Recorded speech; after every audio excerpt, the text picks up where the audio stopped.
what we need to do now is we need to line this up with the page, and as you can see, the page is here, it curls around there, it bends out there, and we need to line everything up with the page. So with this page 1 selected, we go to Effect, Distort, and what we want is the Mesh Warp. We click on that, and as you can see there, we get a lot of lines and squares and stuff. So to set this up, if we go into rows, we want 1 row, so basically no rows, but it's 1 big row technically.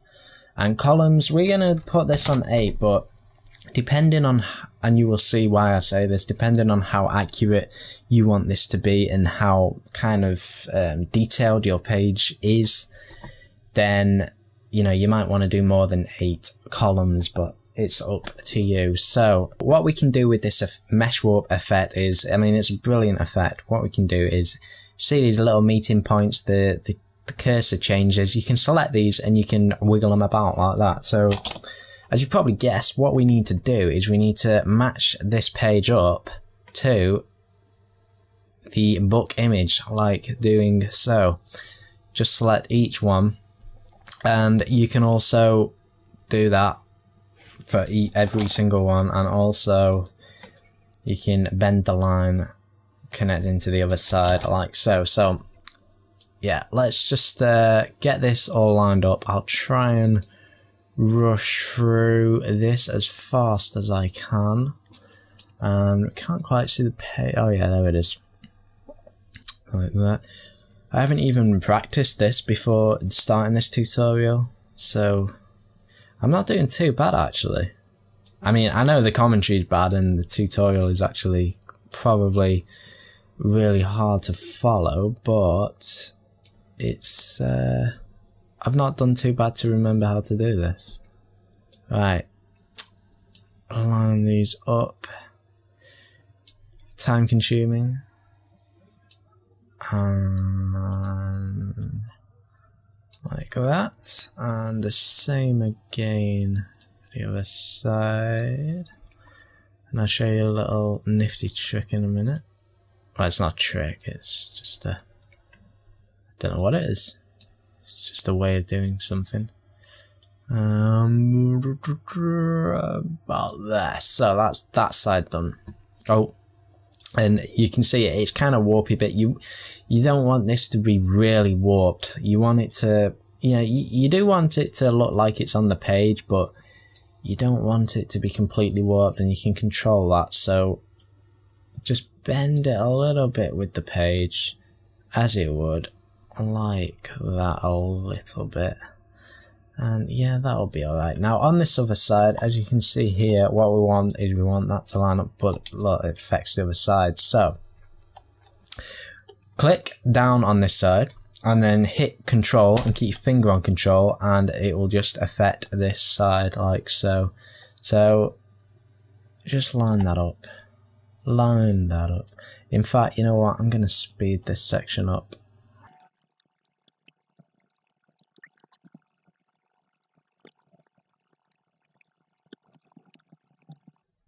So that's not looking too bad. It's looking quite well tracked onto the page. It's not bad. So, and again, as you can see here, if you increase the columns, you know, the more detailed you can get with this. I think, yeah, 31 is the highest you can go there. So we're going to leave it on 8 for now, as that will do the job perfectly fine. So what we want to do now is we want to duplicate this layer, because what we're going to do now is the page turn. So if we Control D this layer, and then we want to pre-compose this layer into a layer called page turn. No, actually, we're going to call it page 1 turn. Okie doke. And that's what we have. We will, yeah, we'll leave the other layer on for now. So the next effect is very good effect. Distort CC page turn. We want to apply that to this layer, and there it is. It's starting to take shape, but there's quite a few things to do to get this perfect. It's not as done as it may look right now. So what we want is, first of all we want to affect the direction of this fold. We don't want it going up there, we just want it going straight. So that is over here on the settings of the effect. Well, -90 will do that, and there you go, you can see that that opens up quite nicely. So there is the page turn, and there's a few problems here. That one of them you've probably already seen, and that is that this back page is just reflecting what's on this side, and we don't want that. What we want is, we want this page here to show on the back of this page as if you are opening it up. So also, if we solo this layer, you can see that that's all wrong. We don't want this side to be showing, we just want to open up the back of this page. So a quick fix on that is, if we go onto the settings here, we can click on just to show the back page, to render the back page, and that will get rid of that. So it's taking shape a little bit here. You can see that we open this page up there, but again, it's still not right on this page here. So also, if we just turn the back opacity up to 100%, so there's no transparency on this page. So here we go. What we want to do is, we want to right click on this layer and go to a transform, flip horizontal, and that's kind of done that. And okay, so now what we need to do is, we need to go to the fold direction, and instead of -90 we want it to be 90, and bingo, we have something taking shape. We have this back page showing on the back page like it should, and there's no like reflectivity of this page. So it's looking good, it's looking good. And if we solo that, you can see that that's like that. So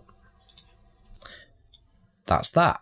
But you can see on this back page, we don't want this to be showing as this page is turning. So just a basic kind of operation here, and that is just a quick mask on the page 1 layer. So if we just turn off the top layer for now and go to page 1, we can just create a square mask over here.